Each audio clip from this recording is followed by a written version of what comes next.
Dear friends, இன்றைக்கி பரோட்டா எப்படி சீக்கிரம் போடலாம், உடனே போடலாம் அப்படின்றத பார்க்கலாங்க.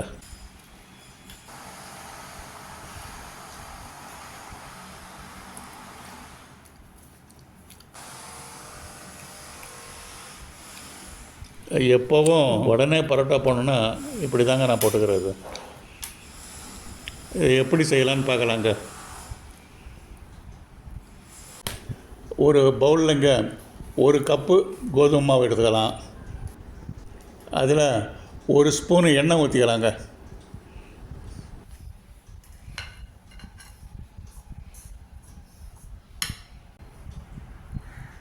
ஒரு ஸ்பூனு சர்க்கரை தூவி விட்டுக்கலாங்க. உப்பு ஒரு 3/4 ஸ்பூனு சேர்த்துக்கலாங்க. அதில் மாவு பசைகிற அளவுக்கு ஒரு 1/4 கப்பு தண்ணி ஊற்றிக்கலாங்க. முதல்ல கொஞ்சமாக ஊற்றிக்கலாம், அப்புறம் வேணும்னா இன்னும் கொஞ்சம் சேர்த்துக்கலாம். இந்த மாவை நல்லா சப்பாத்தி போடுற லெவலுக்கு நல்லா பசைஞ்சு வச்சுக்கிட்டுங்க, 3 பரோட்டா போடுற லெவலுக்கு பிரித்து வச்சுக்கலாங்க. இப்போ 2 எடுத்து வச்சுட்டு ஃபஸ்ட்டு ஒரு பரோட்டா போடலாங்க. இது கோதுமை மாவுன்றனால கொஞ்சம் டைட்டாக இருக்குதுங்க.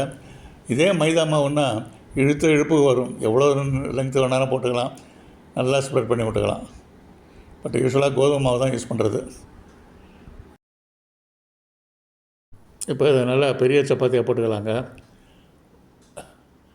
இந்த சப்பாத்தி மேலே 1 ஸ்பூன் எண்ணெய் ஊற்றிக்கலாங்க. ஊற்றிக்கிட்டு நல்லா ஃபுல்லாக கையால் ஸ்ப்ரெட் பண்ணி விட்டுடலாங்க.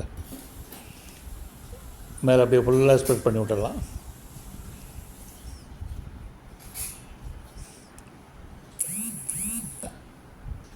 ஸ்ப்ரெட் பண்ணி விட்டுட்டு மேலே வந்து கோதுமை மாவு அங்கங்கே கொஞ்சம் கொஞ்சம் தெளித்து விட்டுக்கலாங்க. கொஞ்சம் கொஞ்சமாக தெளித்து விட்டுக்கலாம். இப்போ ஒரு கத்தி எடுத்துங்க, சின்ன கத்தி எடுத்து லேசாக இந்த மாதிரி அறுத்து விட்டுக்கலாங்க. அந்த சப்பாத்தி அந்த மாதிரி அறுத்து விட்டுக்கலாம். பக்கத்தில் நல்லா அறுத்து விட்டுக்கலாங்க. நல்லா செப்பரேட்டாக வந்துடணும். அது சப்பாத்தி நல்லாவே கட் ஆகிடணும், ஃபுல்லாக கட் ஆகிடணும். கடைசி வரைக்கும் நல்லா கட் பண்ணி விட்டுடலாம். இப்போங்க இந்த சப்பாத்தியை 2 பக்கமும் கொஞ்சம் கொஞ்சமாக ப்ரெஸ் பண்ணி ஒன்றா சேர்த்துக்கலாங்க. 2 பக்கமும்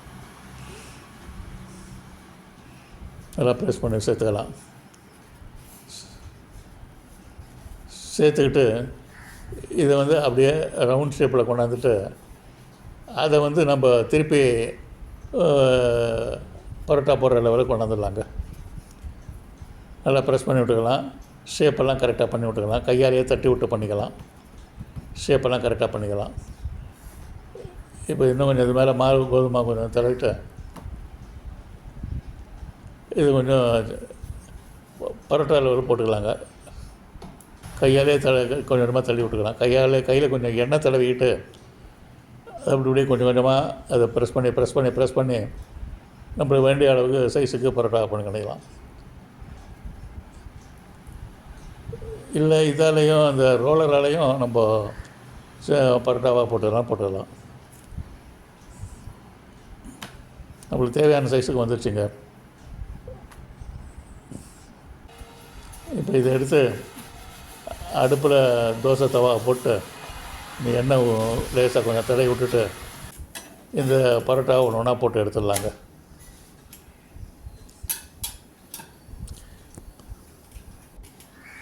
ஒன்றா போட்டு எடுத்துடலாம். பரோட்டா ரொம்ப டேஸ்ட்டாக இருக்கணும்னா நம்ம தண்ணி ஊற்றுறப்பயே பரோட்டா மாவு பிசைகிறப்பயே ஒரு முட்டை ஒன்று சேர்த்துக்கலாம். இல்லைன்னா பால் கொஞ்சம் சேர்த்துக்கலாம். இதெல்லாம் சேர்த்துட்டா கொஞ்சம் டேஸ்ட்டு கொஞ்சம் இன்னும் நல்லா வரும் டேஸ்ட்டு. எப்படி செய்து பரோட்டாலாம் போட்டாச்சுங்க. 3 பரோட்டாவும் போட்டாச்சு. இப்போ எப்படி இருக்குது பார்க்கலாம். பரோட்டா சாப்பிட்டு பார்க்கலாம். மீன் குழம்பு இருந்தது, மீன் குழம்பு வச்சு தொட்டுட்டு சாப்பிட்டு பார்க்கலாம். ஒரு பரோட்டா எடுத்து வச்சாச்சு. பார்க்கலாங்க எப்படி வந்திருக்குன்னு பார்க்கலாம். உள்ள லேயர்லாம் எப்படி இருக்குன்னு பார்க்கலாம். பரோட்டா லேயர்லாம் கரெக்டாக வருதுங்க. அந்த லேயர்லாம் தனியாக இருக்குது, தனித்தனியாக வந்திருக்கு.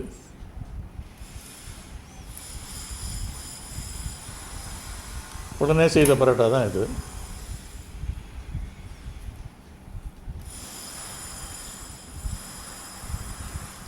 ஒன்றும் எண்ணெய் போட்டு ஊற வைக்கல, ஒன்றும் பண்ணலை. பரோட்டா போடணுன்ற ஐடியா வந்த உடனே போட்டாச்சுங்க. ரொம்ப நாளாக ட்ரை பண்ணிவிட்டு நான் இந்த மெத்தடில் இப்போ தாங்க பரோட்டாலாம் இப்போ தான் போட்டுக்கிறேன். நான் இன்னொரு பரோட்டாவும் எடுத்து பார்த்துக்கலாம்.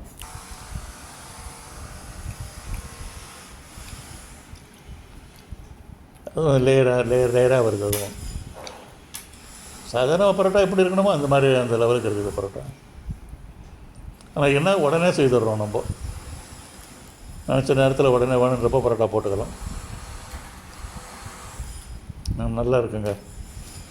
தனித்தனியாக வருது. இப்போ லேயராக தனித்தனியாக வருது. இப்போ கொஞ்சம் அந்த மீன் குழம்பு தொட்டுட்டு சாப்பிட்டு பார்க்கலாங்க. அவ்வளோதாங்க. Thank you very much friends for வாட்சிங். தேங்க்யூ.